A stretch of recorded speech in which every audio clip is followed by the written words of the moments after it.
తాకట్లో ఉన్న మీ బంగారాన్ని విడిపించి ఆ రోజు ఆన్లైన్ రేటుకి కొంటాం. Sharma gold company.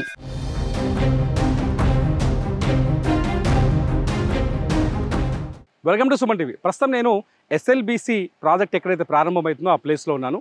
అది ప్రమాదం జరిగిన ప్లేస్ ఇదే.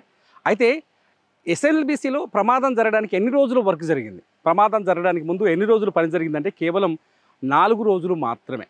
నా వెనకాల పెద్ద రాళ్ళ దిబ్బ ఉంది, అది కన్వేయర్ బెల్ట్. ఈ కన్వేయర్ బెల్ట్ పైన ఆ రాళ్ళంతా ఇదంతా వచ్చి ఇక్కడ ఈ మట్టి కానీ అందులో ఉన్న రాళ్ళు కానీ బయటకు వచ్చి ఇక్కడ డంప్ చేస్తున్నారు. ఇక్కడ నుంచి లారీలో పైకి తీసుకెళ్ళిపోతారు. దాదాపు మనం కృష్ణా నది అంటే శ్రీశైలం డ్యామ్ బ్యాక్లో దాదాపు 3 కిలోమీటర్ల దూరంలో 1 కిలోమీటర్ లోతు ఏరియాలో ఉన్నాం.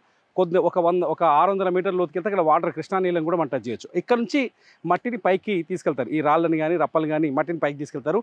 ఆ కన్వేయర్ బెల్ట్ చూడొచ్చు మనం. ఈ బెల్ట్తో లోపల ఇప్పుడు ఏదైతే ప్రమాదం జరిగిందో, ప్రమాదం జరిగిన ఆ 13వ కిలోమీటర్ దగ్గర నుంచి ఇక్కడ వరకు ఈ కన్వేయర్ బెల్ట్ ద్వారానే ఈ మట్టి ఇదంతా బయటకు వస్తుంది అనమాట. దీన్ని ఆ కన్వేయర్ బెల్ట్ ద్వారా బయటికి తీసుకొచ్చి డంప్ చేస్తారు.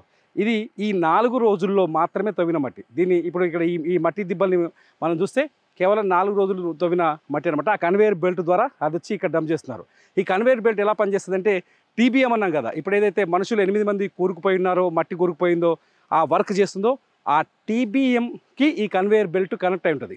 అది టీబీఎం ఒక పక్క మట్టిని తవ్వుతుంది, ఇంకో పక్క ఆ సిమెంటు రూఫ్నంతా ఫిక్స్ చేస్తుంది. అలా ముందుకు వెళ్తూ ఉంటుంది అనమాట. ఈ క్రమంలోనే మొన్న 22వ తారీఖు నాడు ఈ ప్రమాదం జరిగింది. ఈ 4 రోజుల్లో తవ్వింది ఇంతే. ఏంది 4 రోజుల్లో అంత పెద్ద మిషన్లు ఇంతే తవ్వినాయి అనుకోవచ్చు మనం. నిజానికి ఎస్ఎల్బిసిలో లోపల వర్క్ ఎంత జరుగుతుందో తెలుసా? రోజుకి కేవలం 3 మీటర్లు మాత్రమే ఆ మట్టిని తవ్వగలదు మిషన్. ఎంతో తెలుసా? 3 మీటర్లు అంటే 10 నెలలకి 3 కిలోమీటర్లు తవ్వగలరనమాట. 10 నెలల పాటు ఆ మిషన్ లోపల పనిచేస్తే 3 నెలలు మాత్రమే పని జరుగుతుందన్నమాట. సో రోజుకు 3 మీటర్లు అంటే ఎన్ని రోజులు పట్టాలి చెప్పండి? మొత్తం 44 కిలోమీటర్లు దాదాపు ఇది పూర్తి చేయాలి. ప్రభుత్వం, ఇప్పుడున్న ప్రభుత్వం, తెలంగాణ ప్రభుత్వం అంచనా ఏంటంటే 2026 అని చెప్పింది. 27 కల్లా పూర్తవుతుందని ఒక భరోసాతో ఉంది. ఇలా ఇక్కడ చిన్న 3 మీటర్లు అంటే ఎంత వస్తుంది? ఆ కన్వేయర్ బెల్ట్ ద్వారా మనుషులు లోపలికి పోవాలి, మట్టిని దోక రావాలి, తీసుకొచ్చి ఇడపోయాలి. ఇడికెళ్ళి ఒక 2 లారీలు రోజు ఒక 2-3 లారీల మట్టి బయటకు వస్తుంది లోపల నుంచి. సో ఇటువంటి మట్టే ఆ నీటి జలకు లోపల కుప్పకూలిపోయింది.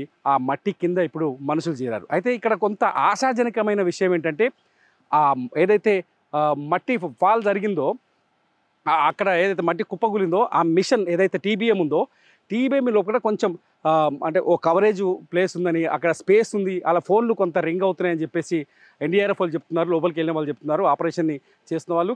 ఒకవేళ వాళ్ళు స్పృహ కోల్పోయి ఉండొచ్చు. ఫోన్ రింగ్ చేస్తే మోగుతుందని చెప్తున్నారు, రింగ్ అవుతుందని చెప్తున్నారు, కానీ ఎత్తలేకపోతున్నారు.